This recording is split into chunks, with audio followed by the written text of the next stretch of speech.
Hello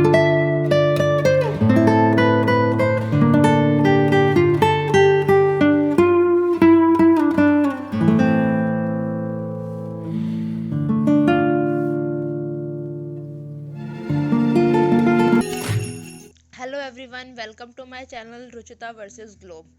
आज हम बनाने वाले हैं आटे के लड्डू, यानी आटे की पिन्नियाँ भी कहते हैं इन्हें कुछ जगहों पे। तो बनाने की रेसिपी बहुत इजी है। सबसे पहले हमें एक गहरी भारी कढ़ाई लेनी है। भारी इसलिए लेनी है क्योंकि हमें लो फ्लेम पर यहाँ पर सारे ड्राई फ्रूट्स और सारे इंग्रेडिएंट्स को रोस्ट करना है। अगर हल्की कढ़ाई होगी तो उनको जलने का खतरा रहेगा। हल्का पैन नहीं लेना है हमें।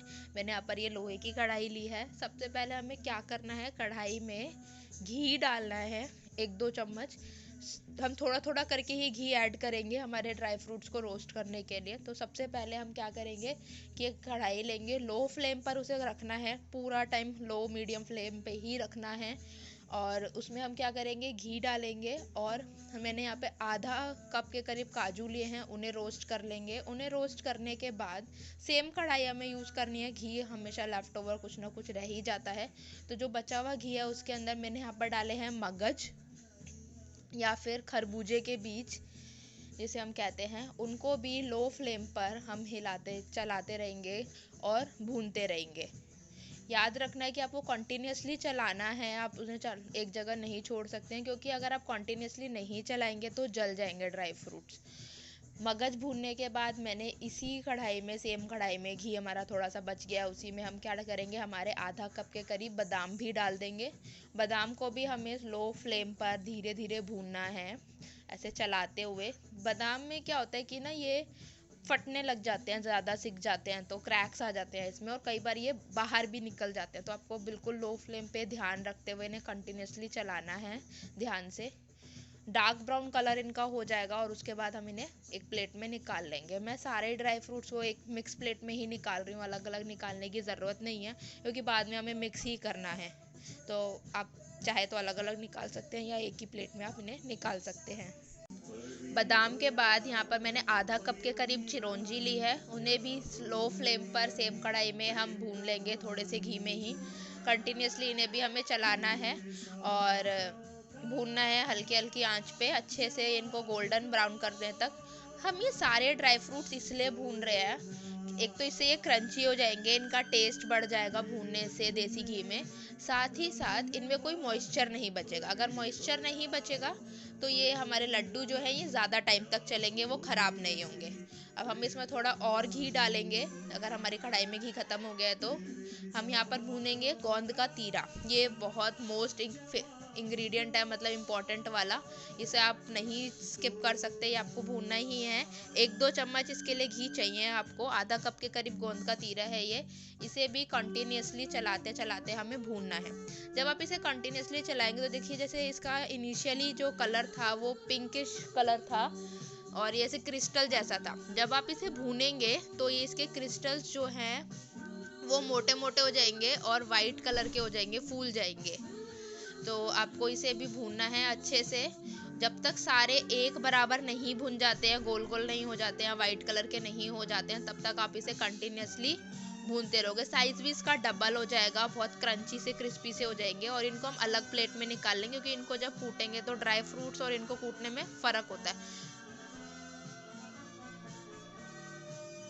उसके बाद हमें मखाने भूनने हैं। मखानों के लिए भी हमें काफ़ी सारा घी इसमें इस्तेमाल करना पड़ेगा। 2-3 चम्मच घी आपको अलग से इसमें ऐड करना पड़ेगा, क्योंकि जो मखाने हैं वो सारा घी, जितना घी आप डालोगे उतना सारा ये घी एब्जॉर्ब कर लेंगे। अच्छा खासे अमाउंट में घी एब्जॉर्ब कर लेते हैं भुनने के लिए। तो इनको भी लो फ्लेम पर हम भूनेंगे जब तक ये क्रिस्पी नहीं हो जाते, क्रंची से नहीं हो जाते। क्योंकि हमारे लड्डू में जब ये से क्रंची से ये ड्राई फ्रूट्स, मखाने, इन सब का टेस्ट आता है ना, तो बहुत ज़्यादा टेस्टी लगते हैं। मखानों ने हमारा कढ़ाई में जितना भी घी था वो सारा एब्जॉर्ब कर लिया था। हमारी जो कढ़ाई है वो बिल्कुल ड्राई हो चुकी है, उसमें कोई घी नहीं बचा है। अब उसके अंदर हम डालेंगे तिल। सफ़ेद वाले तिल हैं ये, सीसम सीड्स भी इन्हें कहते हैं। तो इनको भी सिम गैस पे, मतलब लो गैस पे आपको कॉन्टिन्यूसली चलाते हुए भूनना है। बहुत ध्यान से भूनना है, ये बहुत जल्दी जल जाते हैं। अगर आपकी कढ़ाई ज़्यादा गर्म हो गई है तो आप इसे 2 मिनट के लिए बंद कर दीजिए गैस को, और आप कंटिन्यूसली भूनते रहिए आपके ड्राई फ्रूट्स, तो उससे क्या है कि इसका टेम्परेचर लो हो जाएगा। तिल भूनने के बाद मैंने यहाँ पर सनफ्लावर सीड्स भी लिए हैं भूनने के लिए। इनको भी ऐसी सेम ड्राई कढ़ाई में हम भून सकते हैं। जल्दी भूनना हो तो इसमें आप आधा चम्मच घी डाल दीजिए और फिर भून लीजिए। बस ये थोड़े से, यहाँ आधे कप से भी कम ये सनफ्लावर सीड्स हैं।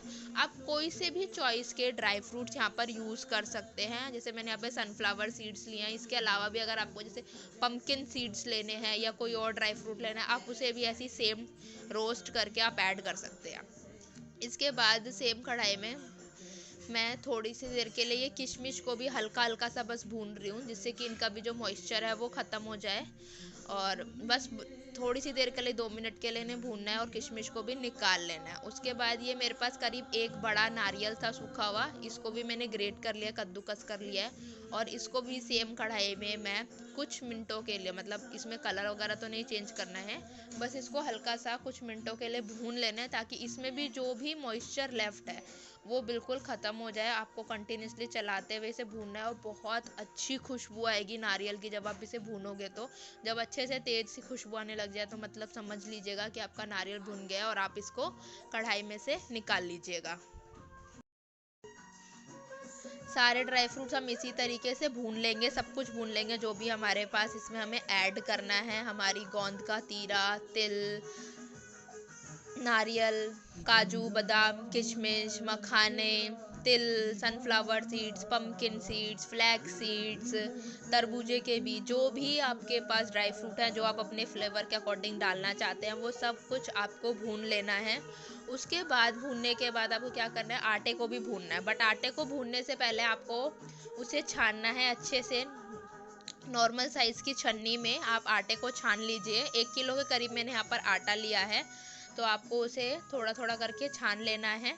अब आपका 1 किलो आटा तो एक बार में नहीं भून पाएगा और वो ज़्यादा हो जाएगा तो सही से नहीं भून पाएगा, तो आपको थोड़ा थोड़ा आटा ही कढ़ाई में डालना है। बिना घी के आपको भूनना है। ये आपको याद रखना है कि आपकी कढ़ाई में घी नहीं बचा होना चाहिए। थोड़ा थोड़ा आटा आपको बिना घी के लो फ्लेम में आपको भून लेना है।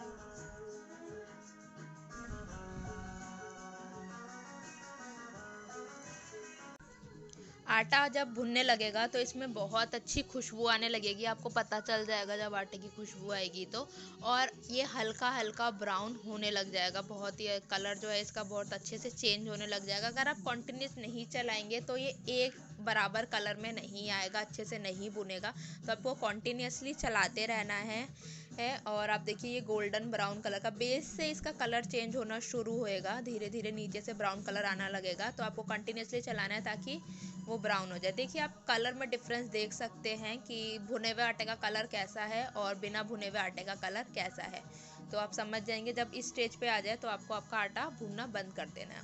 जब आटा भुन जाएगा उसके बाद अब हमारी मेकिंग जो है वो स्टार्ट हो जाएगी। सबसे पहले हमें क्या करना है कि एक परात के अंदर हम सारे ड्राई फ्रूट्स कूट कूट कर, किसी भी मतलब आप इमाम दस्ते में ले सकते हैं, और आपको ये कूटने हैं। ज़्यादा पतला बारीक नहीं कूटना है, आपको मोटे मोटे ही कूटने हैं। क्रंचीनेस आनी चाहिए आपके लड्डुओं में। तो आप थोड़े थोड़े करके ये सारे ड्राई फ्रूट जो हैं भून के एक साथ आप इन्हें निकाल लीजिए। मैंने यहाँ पर बड़ी और बहुत सारे लड्डू हैं, बहुत क्वांटिटी हम बना रहे हैं, तो मैंने एक बड़ी परात लिया और इसके अंदर मैं ये सारे ड्राई फ्रूट्स कूट कूट के डाल रही हूँ। सिर्फ किशमिश को नहीं कूटा जाता है और जो नारियल है उसको भी नहीं कूटा जाता है, वो एज इट इज़ आपका भुना हुआ जो है वो उसमें मिला दिया जाएगा।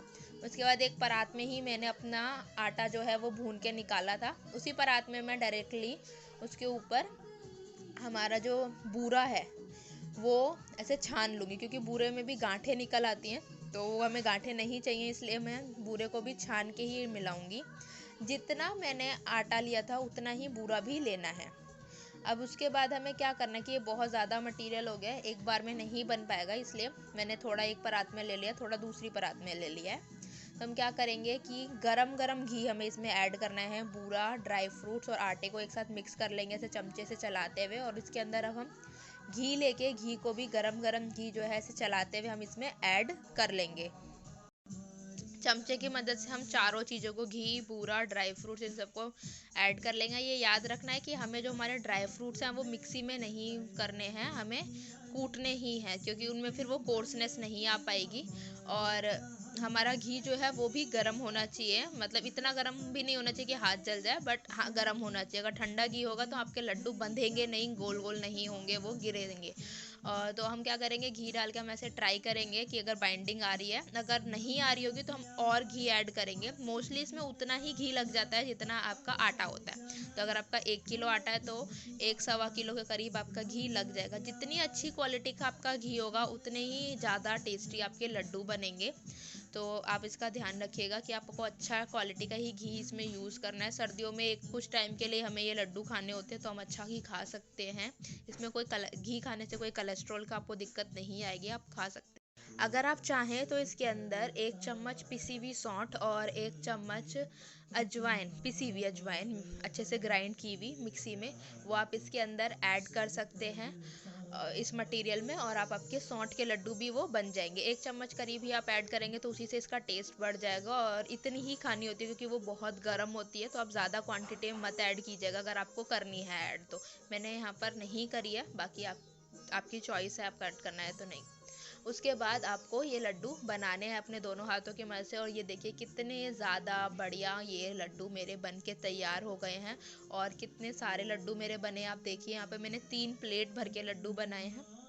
Thank you for watching. Bye bye, stay tuned.